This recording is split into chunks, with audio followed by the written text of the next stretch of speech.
Exit poll results for Haryana and Jammu and Kashmir assembly polls have come out. As per the exit polls, the Congress is going to return to power in Haryana by winning around 55 seats.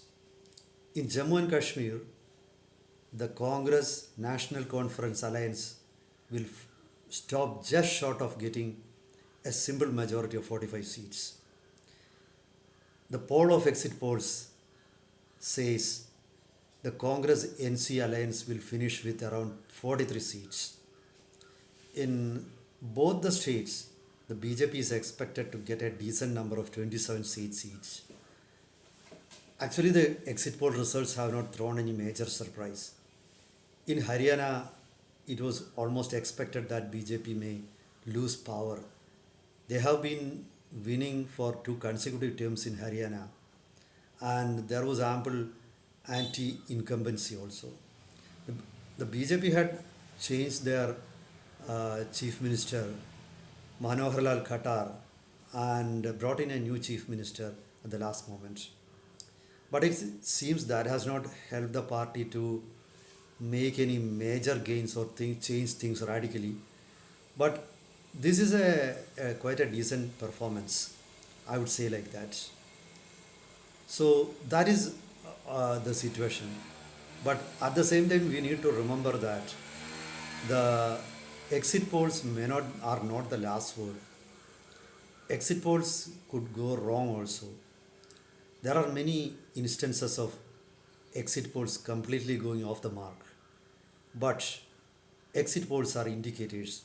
They give us a clue about how the public opinion is shaping up or how the political process is shaping up at grassroots levels. So that way it is important. So let's get to the bottom of the whole results, exit poll results, and reach our own conclusions. Let's start with Haryana. In Haryana, as I said earlier, the BJP has been in power for two consecutive terms. So there was enough anti-incumbency. And moreover, the BJP had come to power in Haryana by building a coalition of OBCs and other castes.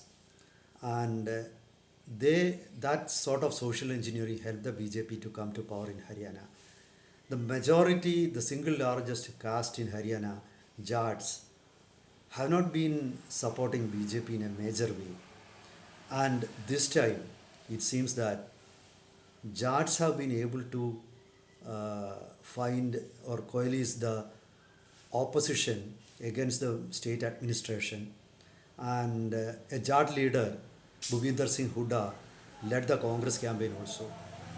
So the old power combination or caste combination led by Jats and then other groups like Dalits seem to have prevailed over BJP's caste combination of OBCs. So this is what the takeaway from Haryana. You know, during the last couple of years, there has been visible anger against the BJP government at the center in Haryana. For example, the farmers' protest in Delhi. Jat farmers, both Sikh Jat and Hindu Jat farmers, participated in the protest in a major way. But it goes to the credit of the BJP that they have been able to put up a decent performance in Haryana despite the prevailing anti-incumbency and other protests. For example, the protest of rustlers also seem to have made some impact in some areas. So, in a neighboring state of Delhi where the central government is situated, a non-BJP government coming into power may create some irritants for BJP, but that may not be going to upset BJP or the central government soon. But if you look into the current governments in Delhi, Punjab, and Haryana, we find that all these states are being ruled by non-BJP governments. Definitely, that's an irritant for the BJP. So, I think you could expect protests like the farmers' protest or rustlers' protest. This is one of the takeaways from the present result. And the second factor is the social engineering implemented by BJP alone cannot ensure victory for the party every time. So the party needs to have worked to make some radical changes in the social and political structure. That way, the BJP has failed. You need to accept that because basic changes in the Jat vote base or BJP has not been able to win over a major chunk of Jat votes. BJP also has not been able to raise leaders from Jat community as national leaders. This is also another fact. Another important aspect is that the party has failed to uh, raise regional leaders who can win elections on their own. For example, like Hymanta Biswa Sharma in Assam, or people like that are there in some states like Yediyurappa in Karnataka. So BJP needs to have such leaders at local levels. Then only the party can think about making a radical change in society and penetrating into different groups in India. So that aspect I think BJP has failed. The party needs to think over it, needs to think out. This is one major aspect. Now if we go to Jammu and Kashmir, I will say the BJP has put up a credible performance. Nobody expects BJP to win Jammu and Kashmir assembly polls on its own. Because if you look at the whole demography of Jammu and Kashmir, definitely the Muslims have an edge. In Kashmir Valley, of course, it is Muslim dominated. You don't have many Hindu votes there. So the BJP's vote base should come from Jammu.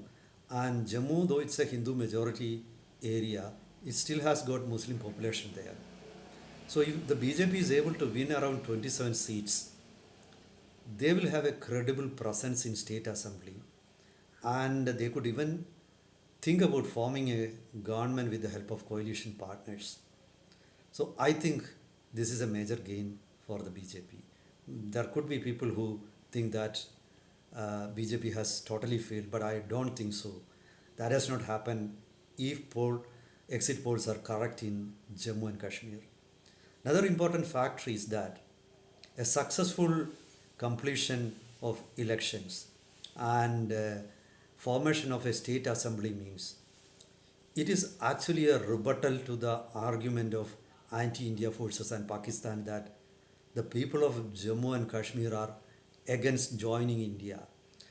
The successful election and a taking over of a new government means Kashmir has reiterated that it is an inseparable state or part of India.